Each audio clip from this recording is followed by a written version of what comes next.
હાલો friends, આજે આપણે બનાવીશું દૂધીમાંથી ભજીયાની રેસીપી. તેના માટે મેં એક નાનો ટુકડો દૂધીનો લીધો છે. સૌથી પહેલાં આપણે તેની છાલ છે તેને કાઢી લેશું.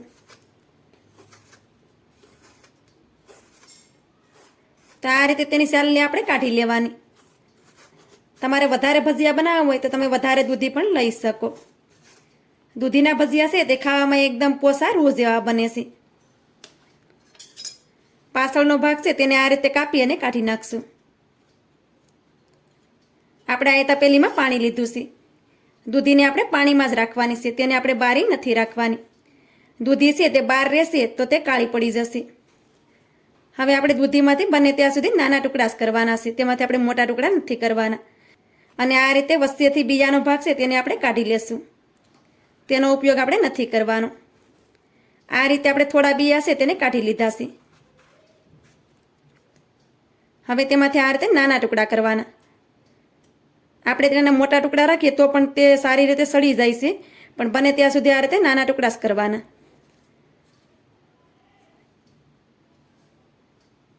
આ રીતે તેને નાના ટુકડામાં કટ કરી લેશું. આ ભજીયા છે તે ખાવામાં ખૂબ જ ટેસ્ટી લાગે છે અને સાથે સાથે હેલ્ધી પણ છે. તો ઉનાળાની ગરમી હોય ત્યારે આપણે ભજીયા ખાવાનું મન થાય તો આ રીતે દૂધીના ભજીયા બનાવી અને આપણે ખાઈ શકીએ છીએ, કેમ કે આ ભજીયા છે તે આપણા શરીરને ઠંડક આપે છે. તો આ રીતે આપણે દૂધીમાંથી નાના નાના ટુકડા કરી લેશું અને તેને આપણે પાણીમાં જ રાખીશું. દૂધીને આપણે આ રીતે નાના ટુકડામાં જ કટ કરી લીધી છે. દૂધીને આપણે થોડી વાર માટે સાઈડ પર રાખીશું. હવે આપણે 250 ગ્રામ જેટલો બેસનને સાળીને લીધો છે. હવે તેમાં આપણે દૂધીના ટુકડા છે તેને નાખી દઈશું.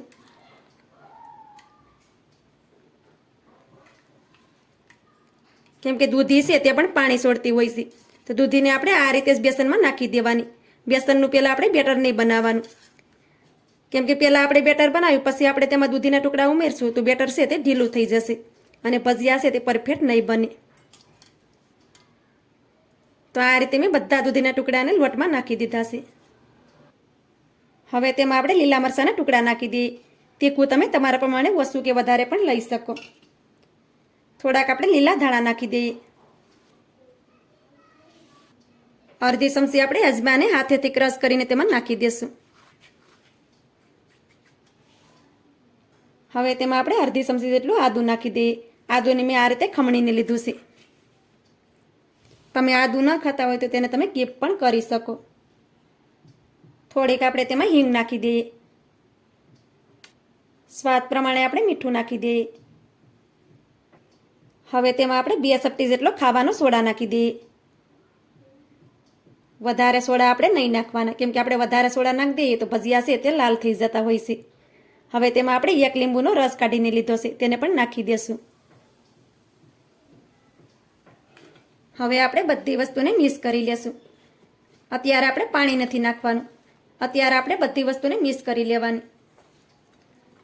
તમને આમાં બેસન થોડોક ઓછો લાગે તો તમે તેમાં બેસન પણ ઉમેરી શકો. દૂધી છે તે પાણી છોડે છે, તો આપણે પહેલાં તેને મિક્સ કરવાનું. પછી આપણે તેમાં જેટલું જરૂર લાગે તેટલું જ પાણી નાખવાનું, કેમ કે આ બેટર છે તેને આપણે મીડિયમ ઠીક રાખવાનું છે. વધારે આપણું ઢીલું બેટર હશે તો ભજીયા આપણા પરફેક્ટ નહીં બને. તો આ રીતે મેં બધી વસ્તુને સારી રીતે મિક્સ કરી દીધી છે. હવે તેમાં આપણે પાણી નાખશું. તો આ રીતે થોડું થોડું પાણી નાખતા જાઉં અને બેટર બનાવી અને રેડી કરી લેશું. આપણે દૂધીનું શાક બનાવતા હોય તો ઘરમાં કોઈને ભાવતું નથી, પણ આ રીતે જો તમે ભજીયા એકવાર બનાવશો તો તમે વારંવાર બનાવશો. આ ભજીયા છે તે ખાવામાં એટલા જ ટેસ્ટી લાગે છે, તો એકવાર ચોક્કસથી બનાવજો. આ રીતે આપણે થોડું થોડું પાણી નાખતા ગયા છે અને બેટર બનાવી અને રેડી કરી લીધું છે. તેલને પણ આપણે પહેલેથી જ ગરમ કરવા માટે રાખી દીધું છે, કેમ કે આ બેટરને આપણે ઝાઝી વાર નહીં રાખવાનું, કેમ કે આ બેટરમાં આપણે દૂધીનો ઉપયોગ કર્યો છે તો બેટર છે તે ઢીલું થઈ જશે. હવે તેમાં આપણે 1 ચમચી ભરી અને ગરમ તેલ નાખી દઈશું અને તેને પણ આપણે સારી રીતે મિક્સ કરી દઈશું. આ રીતે આપણે બેટરને સારી રીતે મિક્સ કરી દીધું છે. હવે આપણે આ રીતે ડીશ લેશું અને બેટરને આ રીતે આપણે શેક કરી લેવાનું. તો આ રીતે બેટરને તમે જોઈ શકો છો કે બેટર છે એ બિલકુલ પણ ફેલાતું નથી. આ બેટર એકદમ પરફેક્ટ છે. આ રીતનું બેટર બનાવી તમારે રેડી કરી લેવાનું, તો જ આ ભજીયા છે તે એકદમ પરફેક્ટ બનશે. હવે આપણે ભજીયા બનાવી લેશું. તેલ પણ આપણું સારી રીતે ગરમ થઈ ગયું છે.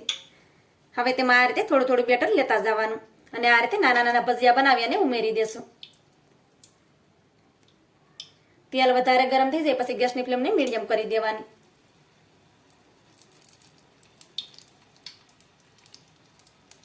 તો આ રીતે કડાઈમાં જેટલા હમાય એટલા ભજીયાને આપણે ઉમેરી દેવાના છે.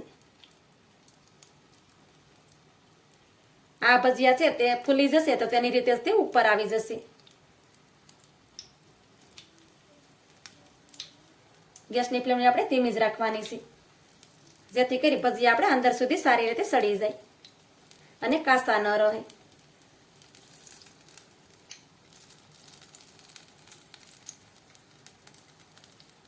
તો આ રીતે મેં કડાઈમાં ભજીયાને ઉમેરી દીધા છે. હવે આપણે તેને કંઈ જ નથી કરવાનું. ભજીયા છે તે તેની રીતે જ ઉપર આવી જશે. આ રીતે ભજીયાને તમે જોઈ શકો છો કે ભજીયા છે તે ફૂલી અને તેની રીતે જ ઉપર આવી ગયા છે. હવે ભજીયાને આ રીતે પલટાવી દેશું. ગેસની ફ્લેમ છે તેને આપણે ધીમી જ રાખવાની છે અને ભજીયાને આપણે બંને બાજુ ફેરવતા જઈ અને તળી લેશું. ધીમા ગેસ ઉપર ભજીયા તળવાથી ભજીયા છે તે અંદર સુધી સારી રીતે સડી જાય છે અને બિલકુલ પણ કાચા નથી રહેતા. ધીમા ગેસ ઉપર આપણે ભજીયાને તળીએ તો તેનો કલર પણ એકદમ સરસ આવે છે. તો આ રીતે બંને સાઈડમાં ભજીયાને ફેરવતા જવાનું છે અને ધીમા ગેસ ઉપર જ ભજીયાને આપણે તળી લેશું. ભજીયાને આપણે ધીમા ગેસ ઉપર જ આ રીતે ફેરવતા ગયા છે અને ભજીયાને તળી લીધા છે. ભજીયાને તળાતા 2 થી 3 મિનિટ થઈ છે અને ભજીયા છે તે સારી રીતે તળાઈ ગયા છે. હવે તેને કાઢી લઈએ. આ રીતે ભજીયા છે તે એકદમ ફૂલી જશે. ભજીયાને તમે જોઈ શકો છો કે આપણા દૂધીના ભજીયા છે તે એકદમ પરફેક્ટ બન્યા છે. આ ભજીયામાં તેલ તો બિલકુલ પણ નહીં રહે. હવે તેને આપણે એક ડીશમાં કાઢી લઈએ. હવે આપણે આ જ રીતે બીજા ભજીયા છે તેને પણ તળી અને રેડી કરી લેશું. આ રીતે મેં ભજીયાને તળી અને રેડી કરી લીધા છે. ભજીયાને તમે જોઈ શકો છો કે આપણા ભજીયા છે તે બિલકુલ પણ લાલ નથી પડ્યા. આ રીતે ભજીયા બનાવશો તો ભજીયા છે તે આ રીતે પોસા રૂ જેવા બનશે. જેના દાંત નબળા હશે તે પણ આ ભજીયાને ખાઈ શકશે. ખાવામાં તો ખૂબ જ ટેસ્ટી લાગે છે અને એકદમ જાળીદાર બને છે. તો આ રીતે ભજીયા તમે પણ એકવાર ચોક્કસથી બનાવજો. એકવાર તમે આ રીતે ભજીયા બનાવી લીધા તો તમે વારંવાર બનાવશો. ખાવામાં તો ખૂબ જ ટેસ્ટી લાગે છે. તો મારી આજની રેસીપી તમને સારી લાગી હોય તો લાઈક કરી કોમેન્ટ કરી દેજો. ચેનલ પર નવા હોય તો ચેનલને સબસ્ક્રાઈબ કરવાનું ભૂલતા નહીં. તો મળીએ એક આવી જ નવી રેસીપીની સાથે. ત્યાં સુધી બધાને જય માતાજી.